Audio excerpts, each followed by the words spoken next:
And without further ado, let's jump into a little story. I think is a good way to start off the explanation of selling final expense successfully part-time. Yours truly began his journey in selling final expense part-time many, many years ago. Seems like forever. Back in 2011, I started final expense sales on a face-to-face basis. There wasn't much in the telesales arena at that point, so face-to-face is kind of it. But I started on a part-time basis. And the reason I want to tell you this story is because I think it helps elaborate some of the potential financially of what the business will give you. And then also some of the proper mindset tactics and strategies you need to employ to do it successfully, because there are problems with selling part-time for sure, but there are ways to avoid it. So I started part-time. I had a personal training gym downtown Chattanooga off of Cherokee Boulevard underneath Sluggo's restaurant. They sold vegetarian food, never really ate it. Sure was good. But the business wasn't doing so hot. And of course, I needed to make money yesterday and stumbled across the insurance business, went to an opportunity meeting and found out it was just an MLM Kool-Aid drinking scheme, and passed up on that, thankfully. And then did some research and found out about final expense, learned it was pretty cool, pretty much just like work and help people and make money. I knew how to work. I liked helping people, definitely liked making money. And so employed final expense as the niche that I would focus on. So I started part-time. And so I would go out on the days that I wasn't training my personal training clients, which is 3 days a week. And then I would go out with a combination of door knocking and pre-setting appointments, sell direct mail leads, just like you guys do face-to-face on a part-time basis, selling final expense. And it was a good initial run for me. I probably was working 15, average 20 direct mail leads a week. I would go out for probably about 20, 25 hours of a week on Saturdays, Tuesdays, and Thursdays, I think were the other days that I went out and run, and just ran appointments, saw people just like what we teach, what others teach as well. And my first month part-time, I think I wrote about $6,000 in premium, was probably about 8 to 10 policies. The next month, it doubled to $12,000 in premium. So that was, I believe, June or July. And I was hooked by then. I was like, dude, I'm making more money than I am in personal training. I think I was clearing like $2,000 a month personal training. I was like, I don't know how I can live off this, with a wife and a kid, barely. And I was getting sold with the process of seeing this business as a long-term opportunity, because I was making way more than where I was currently at. I went full-time after 6 months. And then I got too smart for the business about a year in, started changing the lead process, the sales process, ended up losing a lot of money, ended up going broke almost, and basically failed out of the business. Quit temporarily. It was permanent at the time. Sick and tired of the business, really. And went to get a real job, my first real job ever, and realized how much that was terrible, and kind of resold me back on getting back into final expense, following fundamentals. And I started the second time part-time too, except this time it took a lot longer to go full-time because I wanted to pay down my debt, build up a big fat bankroll so I'd have a lot of money on hand before I go full-time, because that was part of the reason I failed. I just ran out of money. And then right after my wife delivered our twin girls, they're turning 10 this year, good Lord, went full-time in final expense, like literally the week after. Did not stay home for paternity leave. So that's my story, how I went from part-time to full-time twice. And I say that because I think I have a lot of firsthand experiences on kind of tips to do it successfully. So I want to start with the mindset stuff, because I think that's what's most important. And then once you kind of get that situated, it's easier to then employ a process, the numbers, which we'll definitely do afterwards. So first of all, the biggest tip that I could give you, and what I've learned from selling final expense part-time, is you have to have a full-time mentality, even though you're on a part-time schedule. So what do I mean? You cannot do part-time final expense sales flippantly, like a hobby. It's just something you do, whenever. You have to treat it like a business. So how do you treat a business? How are you supposed to treat a business? Well, you're supposed to show up consistently. You're supposed to schedule time to go run your business, right? You just don't run a business flippantly or whenever you feel like it. You're kind of stuck going through the process. Staying disciplined is probably a better word than stuck, to do and put in the time that's necessary to get what you want out of it, which is money.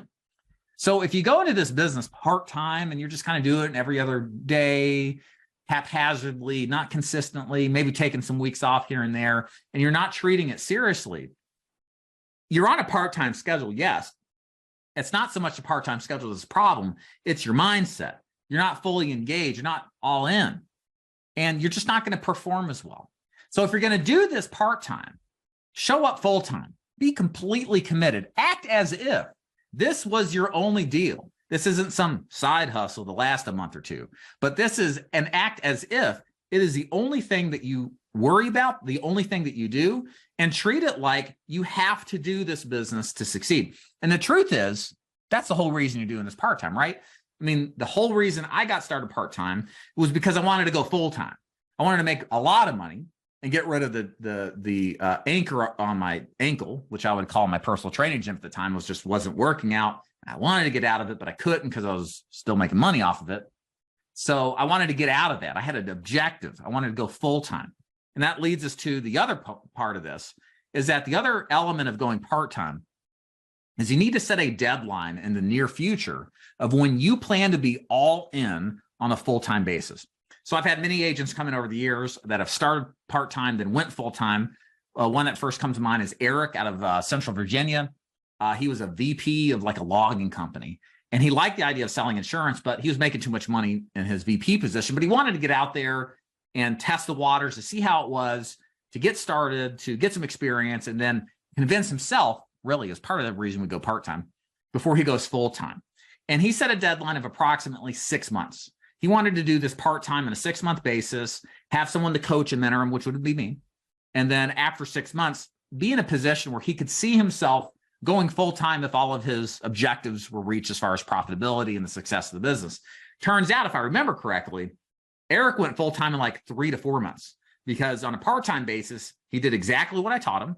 We did our one-on-one mentor meetings. He went out there, he bought leads, direct mail leads. He ran appointments to see the people. He made business. He made sales. He had questions. I helped him out. He started getting success. And in a shorter time than he originally imagined, he's like, Dave, I'm going full-time now versus waiting. And sometimes that happens, right? Because part of the reason we go part-time or start part-time is we're not like entirely convinced, right? But the truth is that at some point you have to go all in. Most of everything in life, ladies and gentlemen, whether it's final expense, insurance sales, or any other activity, needs your full-time attention if you want really to have serious results.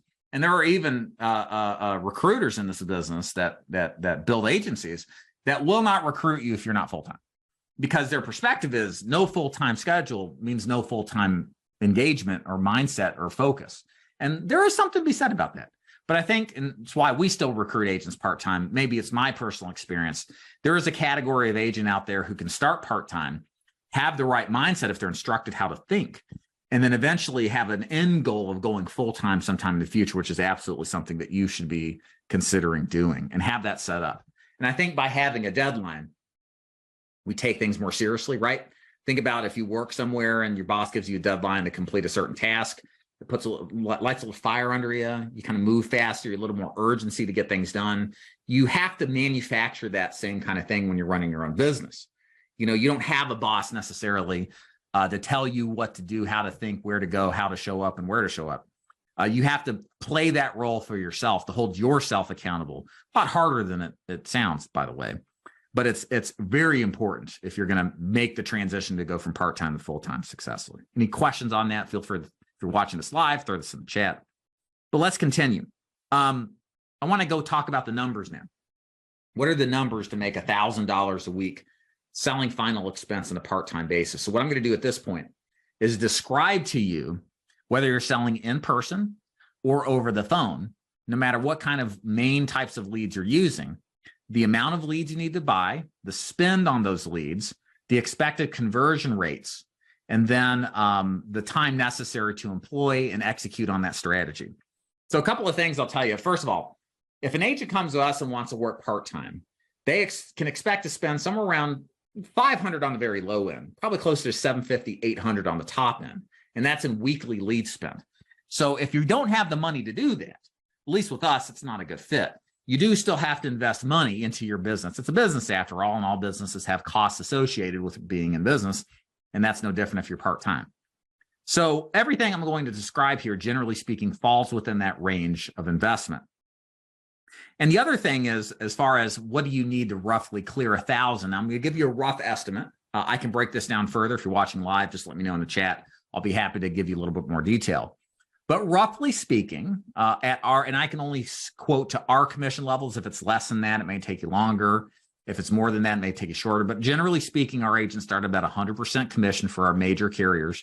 And what you're looking at is you need to write about, on average, 3, maybe depending on where you are in the country, where case sizes are lower, 4 cases a week to clear after expenses and accounting for advanced commission, $1,000.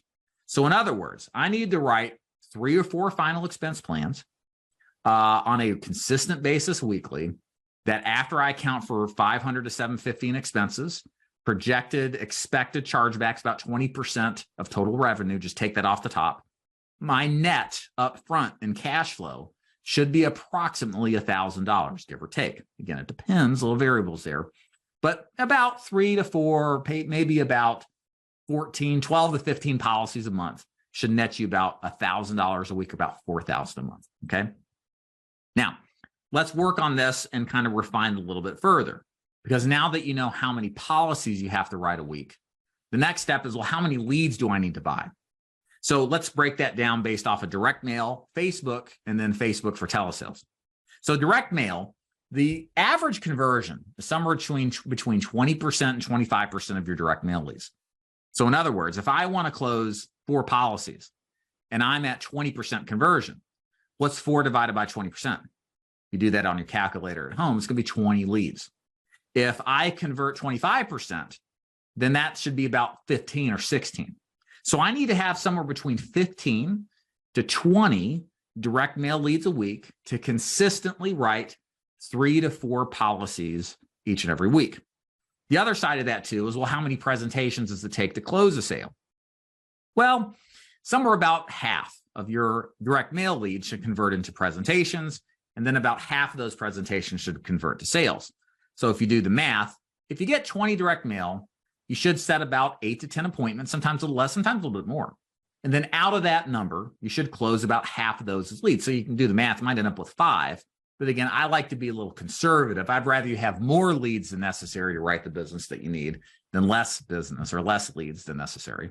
So somewhere around the 4 to 5 mark is what I would expect for around 15 to 20 leads. And that should easily hit the $1,000 free and clear cash flow net income, what you earn, in other words, on a weekly basis. For Facebook leads, it's a little bit more. Facebook leads aren't as good quality for the face-to-face agent. So we need to make up for the lower quality with higher quantity. So I prefer somewhere around 20, closer to 25 Facebook leads a week in order to have the right volume of leads to write somewhere between 3 and 4 policies. Now, the conversion rate is about the same as far as how many presentations it takes. So about 8 to 10 presentations should convert conservatively 3 to 4 policies for the average agent. But you need more of those leads to call on over the phone to set appointments or to door knock in order to get those 8 appointments than you would with direct mail. So that's why we're buying a little bit more than what we do with direct mail. Now, the last point here is on telesales, because a lot of you out there are also interested in telesales and probably wondering what the conversion rate's there. If you are calling on a consistent 20 to 25 hour basis, you really have to make sure that you're calling on the phone or talking to clients or trying to talk to clients for 20 to 25 hours a week. And if you buy 75 Facebook leads every single week, I think you should close about 3, 4, 5 deals somewhere around that range, probably closer to 3 to 4 than 4 to 5. And that lines up with the price point about what we've just described. It also lines up with the conversion rate, about 3 or 4 policies. A good agent will close 5% of their Facebook leads selling over the phone. It's a lot lower conversion because telesales, frankly, is just harder than face-to-face. And the 5% of 7.5 is like 3 3/4, so about almost 4, maybe 3, right? Same kind of numbers. So that's what you need there. And the key thing with telesales, guys, in the face-to-face world, I think more about, well, how many presentations did you run? And out of those presentations, how many close to determine kind of what your close rates are and how effective you are in the home. With telesales, to me, it's time on task. How many hours are you doing talk time? How many hours are you attempting to do talk time? Are you working 25 hours a week, but taking 2-hour breaks? You're really working like, if you're doing 5 days a week, you're really working like 10, 15 hours on the phone. So you got to also measure your talk time. And I think the higher the talk time, the higher the close rate. And if you don't have the talk time, then you're just not going to get time on task to make the sales that are necessary and what you could do. So I look very closely to the time horizon. So I want to see 20 to 25 hours on the phone if we're doing part-time work. For face-to-face, part-time could be 15 to 20 hours. I prefer more time, of course. The more time that you're out there knocking on doors, running appointments, attempting to knock on doors, attempting to run appointments, the more likely you're going to make sales, right? So we don't want to be too part-time. In fact, for the agents that joined the Ford Insurance Group, we tell them regularly 20 hours is what we look for part-time. Any less than that, it's just hard to gin up the seriousness necessary for success in the business if you're not really that committed on a time basis, right? So in short, basically what we're looking at as far as the formulaic approach is if I'm face-to-face, I got to run at least 8 appointments a week. If I'm converting half of those, somewhere probably more safely between 8 and 10 appointments. And you can spread that out over 3 days, over 6-7 hour work days, pretty simply. That's just 3 appointments a day. You should be between door knocking and setting appointments, be able to get that many, assuming you've got the lead flow, either direct mail or Facebook in your favor. If it's over the phone, I'm stretching you towards more 25 hours of talk time. Triple dialing all your leads. That means dialing the lead one after another after another. If they don't pick up, you dial them the second and third time right away immediately. That gets a lot more people to pick up the phone in kind of a state of panic, like who's calling me? Is it somebody I know who's at a wreck and they need my help? You're kind of playing to that, human reaction. And we only do that because it's the only way to get them to pick up the phone, frankly, a lot of the times. As long as you're doing that, you're making the calls and you're doing 25 hours of that a week, you should have a good shot at closing as long as you have good training, support, mentorship, right? And that's really to all of this is the X factor, right? Even part-timers, you need to have mentorship. You need to have coaching. You need to have somebody to role play the script with you to develop your capability to be successful. We are the one of the best agencies, I think, out there in the training focused approach to final expense. In other words, every agent that we get that joins the Ford Insurance Group gets a mentor one-on-one to develop them, even on a not just full-time basis, but a part-time basis too. And in some ways, it's even more important as a part-timer to get that because you don't have as much time on task to get better quicker. There's something to be said about getting out there and just seeing the people and selling that you'll aggressively and quickly get better just with the more that you do. But the part-timer doesn't have as much the luxury of time on task, of running as many appointments. So mentorship, in other words, really matters that much more. So that's part-time sales. That's how you do it in the final expense arena. It absolutely can work as long as you work the system the right way. Do not treat this flippantly. Do not think of this as a hobby. This is your business. It's just on a part-time basis, but have the full-time mentality to get the most out of it and put a deadline at the end of it all. I recommend 6 to 12 months that you can go out there and sell, save up your money. Highly recommend you don't spend any of your money that you make, by the way, so that you can have a nice fat bankroll. So by the time you go full-time and you're strictly 100% commission, you've got a lot of money in the bank that will cushion you in the bad weeks, which all of us experience. And the more money on hand, the more likely your survival. And then you're thriving. All right, excellent.